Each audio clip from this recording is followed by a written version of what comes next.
Nata Cerita Anak. Ayo, Subscribe dulu yuk. Pampang pembuat onar. Tong tong debuk debam. Shoo. Bang.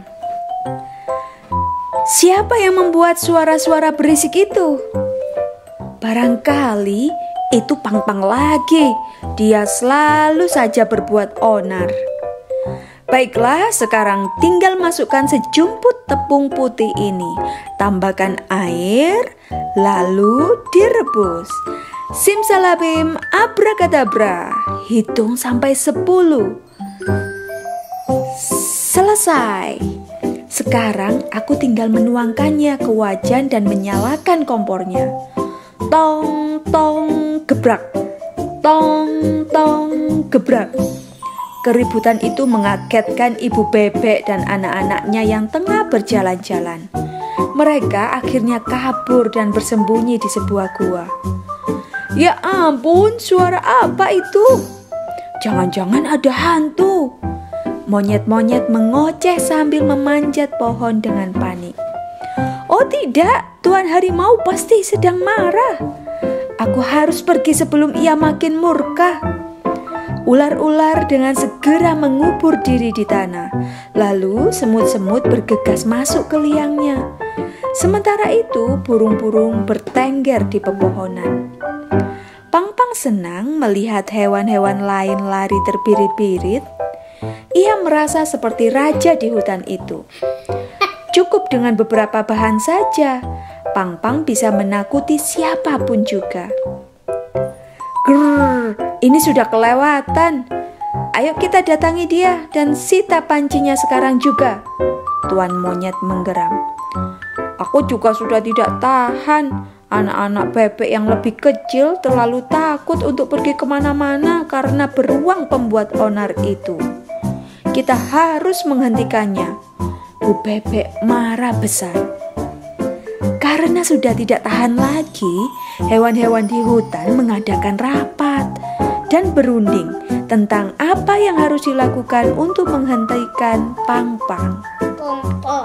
Keesokan harinya, sekelompok tikus mondok kecil menggali lubang besar tepat di depan rumah Pangpang. Kemudian, semua hewan datang membawa drum, simbal, seruling, trompet, biola, dan gitar, lalu membunyikannya keras-keras di depan rumah Pangpang. Pangpang tidak bisa berkonsentrasi karena kegaduhan itu dan berteriak dari dalam rumah. Ah, punya ribut-ribut apa ini? Amarah Pangpang meledak. Ah, bunyi ribut-ribut apa ini? Begitu ia melangkah keluar rumah, Pangpang langsung terjatuh ke dalam lubang yang sudah digali para tikus mondok. Ah! Para hewan bersorak-sorai dan melompat ke girangan. Hore, kita berhasil memerangkapnya. Sekarang Pangpang tidak akan mengganggu kita lagi. Di saat bersamaan, seekor kambing tua bijaksana melihat kejadian itu dari jauh.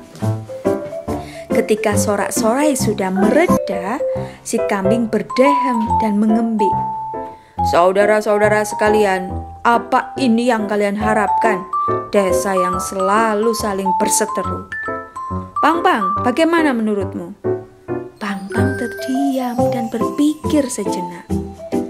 Para hewan kemudian mendekati Pangpang satu demi satu. Anak-anak kami ketakutan dan tidak bisa tidur di malam hari karena ulahmu. Kami semua juga tidak bisa beraktivitas tanpa merasa khawatir setiap saat. Kalian semua, lihatlah Pangpang, tubuhnya terluka dan memar di sana-sini. Apakah kalian merasa lebih baik karena sudah berhasil membalas dendam padanya? Jika kita terus saling membalas dan mengganggu yang lain, suatu hari hutan kita akan musnah. Ingatlah itu baik-baik. Mulai saat ini kita harus memikirkan cara untuk bisa hidup bersama dalam damai. Bagaimana menurut kalian semua? apa solusi yang tepat untuk masalah ini? Selesai.